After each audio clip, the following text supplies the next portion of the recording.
name's Jennifer Wilson. I'm the Senior Curator of Transport here at the Workshops Rail Museum. Welcome today. Now we have quite a number of people and vehicles that are part of the Australian Electric Vehicle Association, Queensland branch, and we're very grateful for their support. And so I thought it would be a great opportunity to give John Murray here a chance to tell you about that and give us some insights into electric vehicles, especially in Queensland. So hand over to John, and thanks for speaking today. Thanks, Jennifer. And good afternoon, everybody, and thank you for giving me half an hour or so of your time. I guess I'd just like to say, first and foremost, I'm not an expert in this field, but I've got some experience. I've had an electric vehicle now for almost 5 years. We've got over 85,000 kilometres on it, and I guess I'll never be going back to an internal combustion engine. I've become very enthused about not just electric vehicles, but about the intersection of electric vehicles and renewable energy systems and that sort of stuff. So today I've aimed this talk at not an experts. I've aimed this talk at where I would have been 5 years ago with very little knowledge in this field. Okay, I've been into petrol head in my early days and always liked cars and that sort of thing, but I've changed significantly, and I'm quite enthused by what electric vehicles have to offer. So I've aimed this talk at sort of where I felt I was some time ago, and so I hope it's not too suck eggs for some people, but I think these things are important to reiterate. I like to create a discourse around this sort of stuff, and to that end I've written a small iBook which I've given you a flyer about there too. That's available on iTunes if you wanted to download it, or you can send me an email to the email address there, and I'll send you a copy of it. So let's get underway. We'll have some questions at the end, I think. But look, what I'm going to cover this afternoon, just some key aspects of EV technology, their design and their advantages, and talk a little bit about the intersection of electric vehicles and PV, so photovoltaic cells, particularly for from a residential perspective, and then we'll have some questions. So if we look at this statement, it's often attributed to Henry Ford. If I asked people what they wanted, they would have said a faster horse. And I think that statement sort of epitomises the paradigm shift needed in going from one technology to another. And as I look at where electric vehicles are now, a lot of people are evaluating electric vehicles by the criteria by which they've evaluated the internal combustion engine. And I think we miss so much when we do that. It's like saying, I'll give you a new phone, not knowing what an iPhone can do from the old era. So I'm going to start with the horse. So if we look at the horse, that's where we get the term 1 horsepower from, which is about 0.75 kilowatts of power. And of course, the horse stores its own energy in glucose and fats and so forth in its system, but it gets that energy ultimately from the grass it eats, which comes ultimately from the sun. Coming along, we get the internal combustion engine, which has been with us now for about a bit over 100 years, I suppose, in any sort of developed and useful format. And straight away we see a big difference there, that the internal combustion engine is much, much smaller and produces a lot more power. But again, it needs to fuel itself ultimately from energy which comes from the sun, and it has no stored energy of its own. But you can see there why the internal combustion engine may have been quite attractive to early horse owners, but it did not do everything that a horse can do. So, it could not reproduce itself in the field, it could not self-feed, it could not jump fences, and so we still have horses used today in many parts of our society because they are still quite helpful. Along comes the electric motor, which has been around for as long as the internal combustion engine, might I say. And it has, you'll again look at the power comparison between that and the internal combustion engine. And that's what we call power density. So the electric motor has far, far more power density than the internal combustion engine. And that brings a number of big advantages to us. And we'll just look briefly at a couple of those things as we go forward. But before we do, have a look at that slide. So we've got a drag line and we've got a coal train. What do those two photos have in common, two images have in common? Any ideas? Apart from them being coal related. That's the obvious one. Very big diesel power plants? No. In fact, that's the exact opposite point I want to make. Because this thing here is actually powered by an electric motor. Okay, they're attached to the grid. You can almost see that cable going there. They're attached directly to the grid, and they chew a phenomenal amount of electricity. But they are electrically powered. And this thing here, yes, it's got a great big diesel power plant in it, but Electric motors and batteries. yes, but the actual drive of this is electric, as is the drive of that is electric. The electric motors are very, very powerful. This is a misconception a lot of people have had. Not only that, if we look at the next slide, and this is really the reason why you never, unless it's a small rail motor, you're never going to get a train that has direct drive from the internal combustion engine to the wheels, because you could not put a clutch in the thing big enough to take the torque needed. If that makes sense? And it's for the same reason that these things here are also electric, because you know, there are some which are smaller ones which are internal or diesel driven, but clutches are a big problem. And this is the reason. So if we look at what we call on this graph here, we've got the revolutions of the motor along that axis, and up here we've got the torque or the twisting power of a motor. Now, if you look at the internal combustion engine here on the blue line, you'll see for it to produce a lot of power, it has to rev. And in actual fact, you know, when we're using an internal combustion engine, we have to bring it up, rev it up to make any power. That's why you need a clutch. That's why you've got to rev it to take off. It's got to create enough power by revving. And we usually try and keep that motor in its torque band, in its power range, as you might say, which is, in this instance at least, it's quite high, you know, 5,000 to 7,000 RPM. But because it has this narrow power range, we need a gearbox whereas when you look at an electric motor uses its full power and its full torque from no revs. And it sustains or maintains that power over a wide rev range. So what does that mean? Well, it means we don't need a clutch, and it means we don't need any gearbox.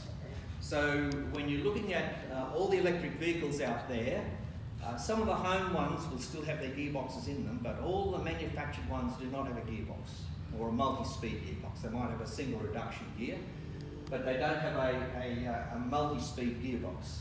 So that gives us a few other advantages. And one of the things is certainly lack of complexity, but savings in space.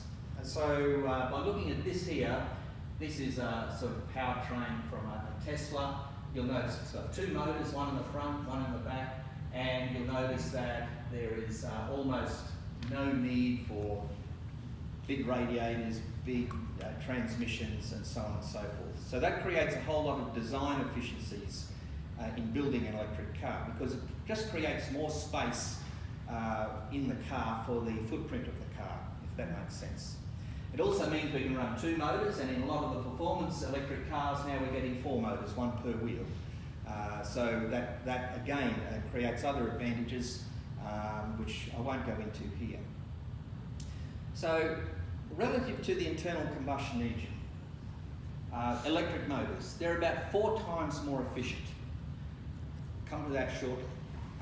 They've got superior torque characteristics. They've certainly got more usable power. They're smaller, they're lighter, they're quieter, They're certainly more reliable. They have no maintenance requirements. They can generate their own energy through regeneration. So while I run, while the motor produces torque and drives the wheels, if the wheels are driving the motor, then we're producing energy. So electric motors are also generators. And of course, directly they have no emissions. So they're pretty remarkable advantages relative to the internal combustion engine. But they've been around for 100 years, those advantages. And why hasn't the electric car taken off? Up until now, it's been mainly because of battery technology. So the batteries have been the limiting factor in the evolution of electric vehicles. But now battery technology is advancing and becoming cheaper quite significantly. So this is just the inside of an early model Leaf battery, which held about 24 kilowatt hours of energy, but for that, which is about the same as 2.7 litres of petrol, but that could travel over 100 kilometres. The internals of a Tesla Model S battery, that's a 100 kilowatt hour battery. The same energy in that as about 11 litres of petrol, but can travel over 500 kilometres. Why? It's because of the efficiency of the motors. The electric motors are far, far, far more efficient than any internal combustion engine. So,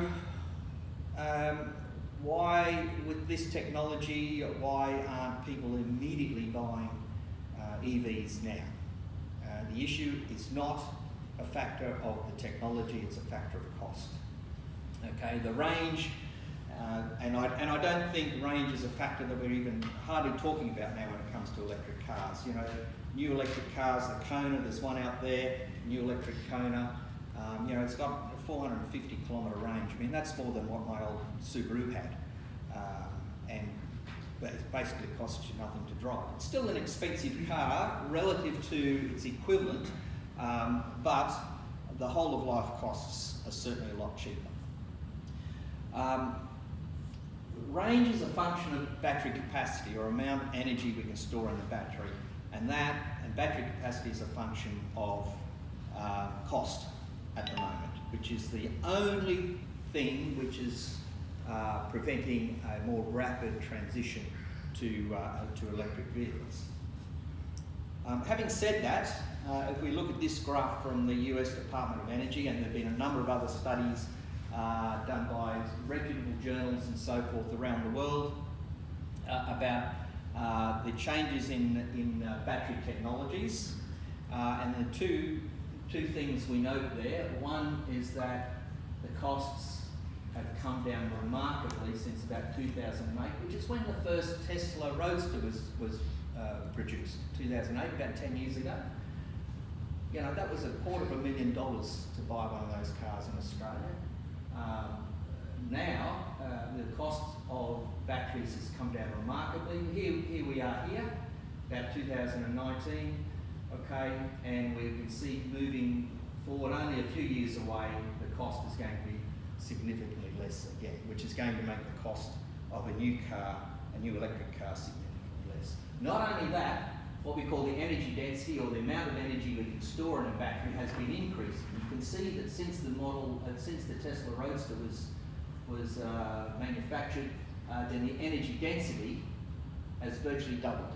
That means that I can get twice the range out of a battery of the same size, in essence. And that's happened. I've got my car's nearly 5 years old. It's certainly 5-year-old technology. Cost me a lot of money, the dearest car I've ever bought. I can buy the same car now for the same price with twice the range.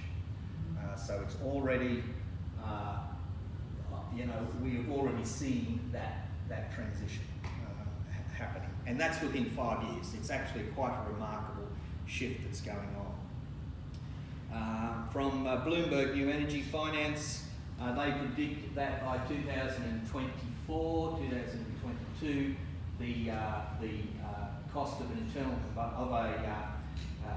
electric, all-electric car will be the same as the equivalent car if you made it with an internal combustion engine. That's not far away. I bought my car, I should say, for my wife's sake, we bought our car in 2015, and so over half the cost of that car was due to the battery. 2019 we're about there. If I bought the same car now, then certainly the cost of the battery is significantly less proportionally. So this trend is very, very quick. The reduction in cost per kilowatt hour of a lithium-ion batteries now is at about 16% per year.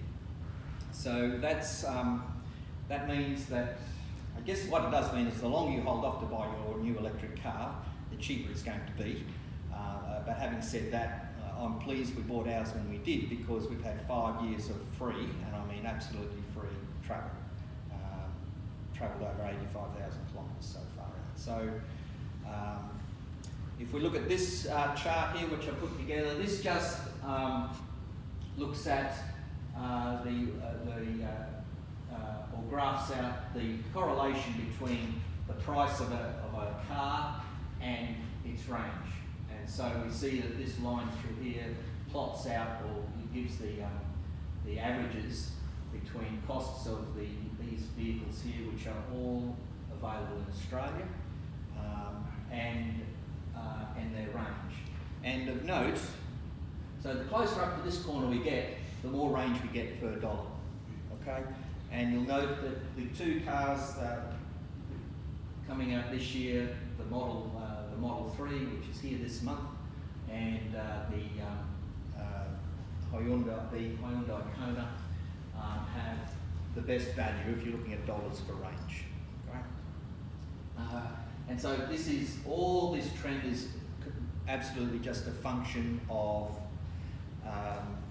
economies of scale and battery technologies moving forward. So the trend is I think it's unstoppable. I think in 5 years' time, half the population, if they're buying a new car, they'll probably be buying an electric car.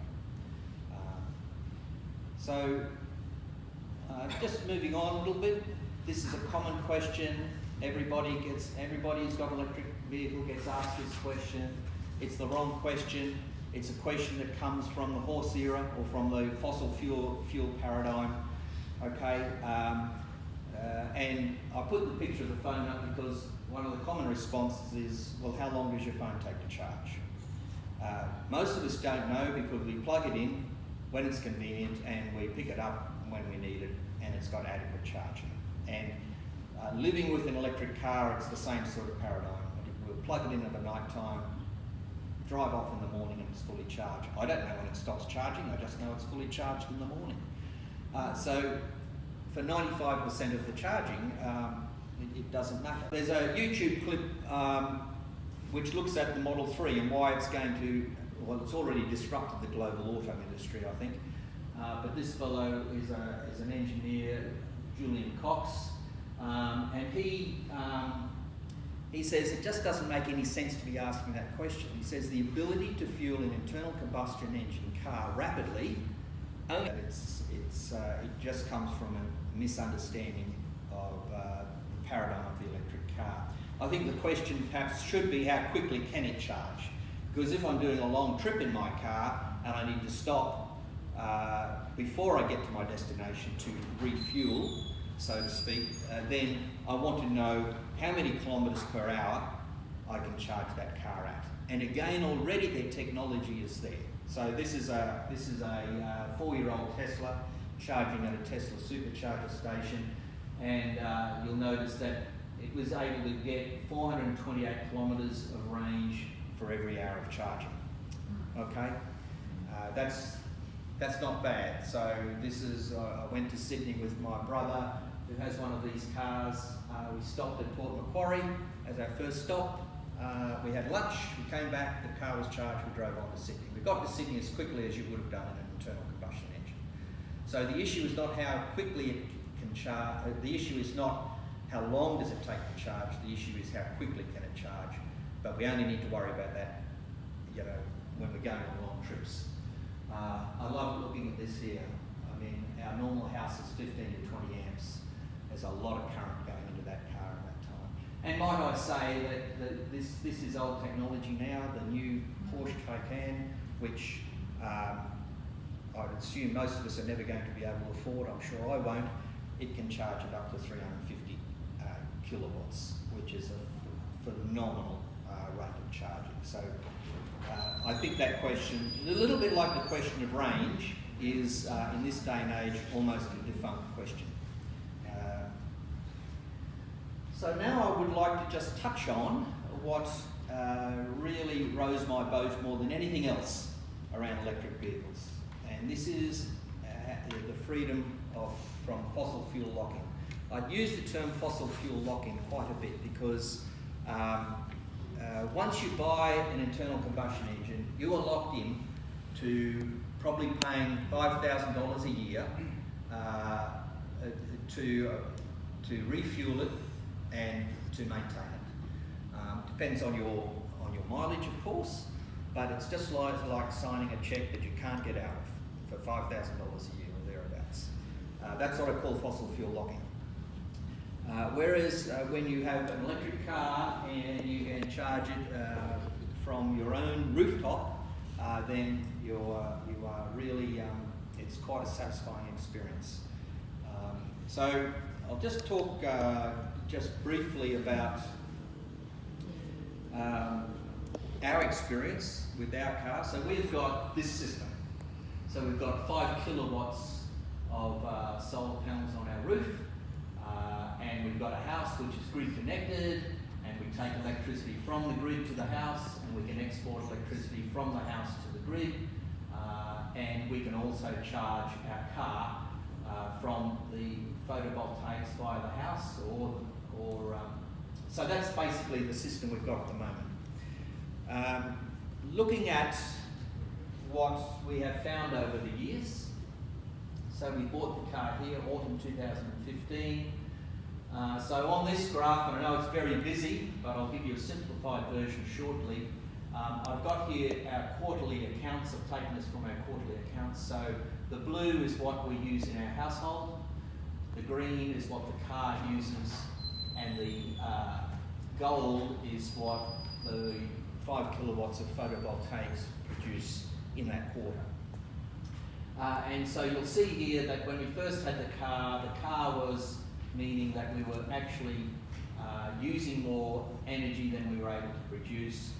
We've got a pool with a very hungry pool pump. I changed that pool pump to a solar powered pool pump here. And now the amount of energy we use for the car and for the house almost never exceeds, it did in that quarter there, autumn this year, but virtually never exceeds what we produce from the roof. So we're producing more energy from our roof to power both our house and our car. And I think that's absolutely remarkable. And this is the thing that I don't think a lot of people are talking about. And I think this is an even more potent, meaningful insight than anything around electric cars in isolation. What I've done here is just averaged out our solar production against our house and car energy requirements over the last 2 years, and we've travelled about 20,000 kilometres per year. So by looking at that, you'd say, oh well, we're producing more energy. Why don't we put on a battery so we don't have to be grid connected at all? But that belies an issue, and that is that if I go off grid altogether, then I do need a big enough battery to sustain myself for a week or 2 weeks where we get very little solar radiation. So solar panels, they'll produce electricity even in rain, but very little, okay? My solar pool pump, it still runs when it's raining, but very slowly. So this is not, going off grid, I don't think is necessarily a wise thing and not necessarily a smart thing, currently speaking. As I say, this is the system we've got. And this is the system a lot of people look at, whereby they put on a battery and they can charge their car from the battery. The energy can flow both ways from the house to the battery and vice versa. But as I say, if you wanted to go off grid, you need a battery big enough to be able to sustain you for a week or two. That's not easy. That's expensive. I shouldn't say not easy, but it's an expensive way to go. The grid becomes a nice insurance policy, if you like, in that sense, even though you might not be drawing from it too much. Does anybody know what this is? I'm probably asking a bit of a benign question. Okay, so this device here is like a charger that you can buy now when you buy your Nissan Leaf. It costs you quite a bit more. And they've been using them in Japan for quite a while. It's particularly helpful for the Japanese when with the Fukushima incident and they had lots and lots of brownouts. People would buy a Nissan Leaf. I think it was 10 or 15%, it might actually be more, don't quote me on that, but a lot of people who bought a Nissan Leaf bought what they call a leaf-to-home charger, or it's bidirectional charging. That means that I can plug my car in and I can charge the car from the grid, or if the grid is down, I can take energy from that car and feed it back into my house to run my house. So bidirectional charging, Nissan call it a leaf-to-home, or vehicle-to-grid is what it's often otherwise called. Now you can purchase these things already. This is technology that's already there. And why is this significant? Well, we know that car batteries, that's a very early model Nissan Leaf, it's about 2011 or 12 model. It's got a 24 kilowatt hour battery in it. Most people will not use that amount of electricity in a day in their home. Some people might, most people won't. If I had a Tesla, I've got a 100 kilowatt hour battery. You know, that gives me enough energy to run my house for 4 or 5 days. So why is that significant? Well, instead of this system here, we can actually, with leaf to home, I can actually have a relatively small ancillary battery on my house. And this works well most of the time. However, if the sun doesn't shine enough, I can take my car to a fast charger, I can charge it up in an hour, I can bring it home and use that to power my house, which then makes it very easy to disconnect from the grid if I so chose. And I think this is another one of the remarkable evolutions of the electric car. So the electric car becomes like your old mower can. You take it down to the service station, fill it up with energy, you bring it home and fill your mower. The electric car, particularly if you've got a big battery, and if you're going to buy an electric car, there are a couple of really good reasons to buy the car with the largest battery you can afford. When you've got an electric car, you've actually got a very portable energy source. So does that make sense? We can just keep going back and forth, filling our home storage battery as we need if the sun doesn't shine. But most of the time the sun's shining and providing quite adequately for our car and our residence.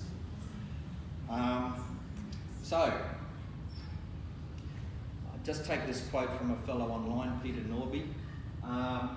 Your roof is your fuel station and sunshine is your fuel.